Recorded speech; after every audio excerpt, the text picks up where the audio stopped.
Chers amis, bonjour, j'espère que vous allez bien. Nous sommes ici à Watches and Wonders. Qui de mieux que Nicolas Msalem pour vous parler de Oris et des montres Aquis. Nicolas Msalem, bonjour. Plaisir. Bienvenue chez nous. Merci. Qui de mieux en effet aussi que Vincent Coquet, grand ami, pour nous parler de la marque, famille Oris évidemment. Évidemment. De quoi va-t-on parler aujourd'hui, Vincent? Nous allons parler de Aquis, les montres de plongée. Et pourquoi? Parce qu'aujourd'hui, c'est le renouveau de la famille Aquis, notre plus grande collection, notre plus belle collection peut-être. Exactement. Et en tout cas la plus performante. Et aujourd'hui, c'est le redesign de la famille Aquis. C'est très léger, c'est très doux, c'est très intelligent. On vous en parle tout de suite.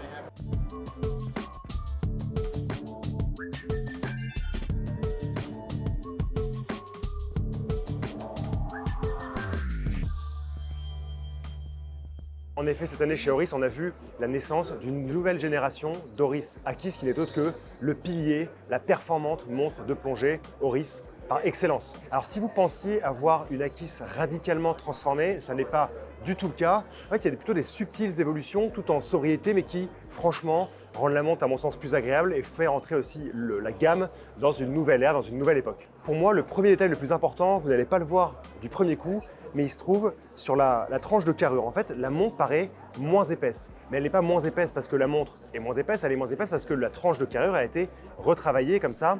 Ça apporte une certaine finesse quand on la regarde et c'est en particulier dû à un chanfrein sur le bas de la tranche de carrure qui vient du coup apporter plus de finesse au boîtier.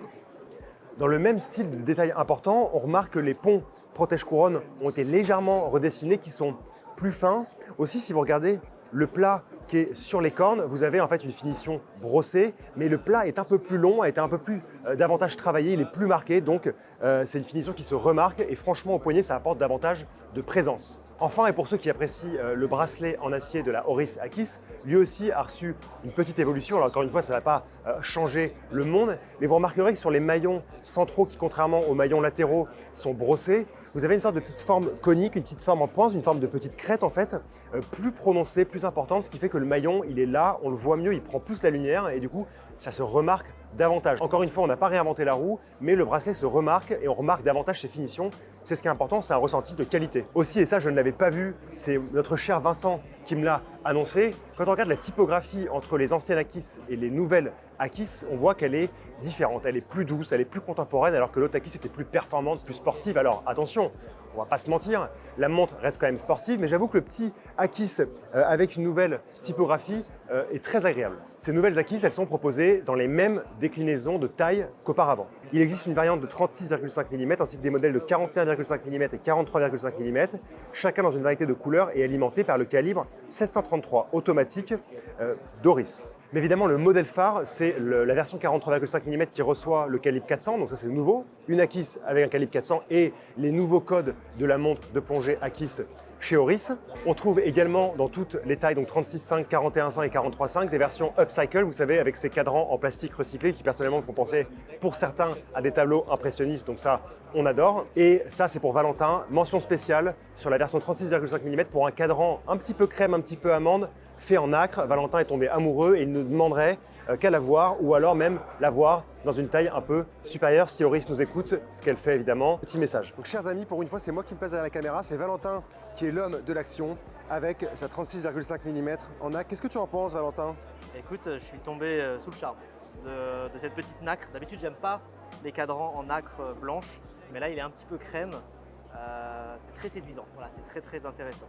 Je pense que j'ai du souci à me faire parce que je pense que Valentin peut passer à ma place, à la caméra. Donc oui. C'est bientôt fini les rhabilleurs avec Nicolas. Je pense que j'ai maintenant l'expertise nécessaire pour remplacer Nicolas. Ah, arrête. En tout cas très belle, je suis très content. Merci Nicolas, merci Avec plaisir. de me l'avoir offert. Putain, je filme bien, hein. Tu Ah as ouais. du souci à faire pour ton métier, regarde.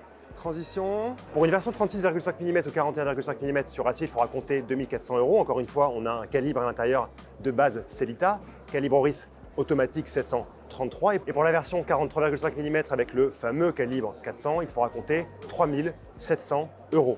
Alors voilà, je vous ai un peu donné toutes ces petites transformations. Évidemment, j'ai pas tout dit parce que vous en découvrirez plus par la suite, même si on regarde le travail à la loupe sur les aiguilles, sur la forme trapézoïdale de ces index, ça a été très légèrement retravaillé. Ça ne se voit pas forcément du premier coup d'œil, mais en fait, quand vous avez la montre dans les mains et vous la regardez, il se passe quelque chose de différent et de manière générale, c'est plus doux, c'est plus fin. Donc nous, évidemment, on ne peut que l'apprécier cet Akis et on vous encourage à aller les voir dans les boutiques parce que ça vaut le détour. Continuez à nous suivre pour l'événement Watches and Wonders 2024 à Genève sur YouTube avec nos jolies vidéos. On se retrouve très prochainement pour la suite de l'aventure. Merci.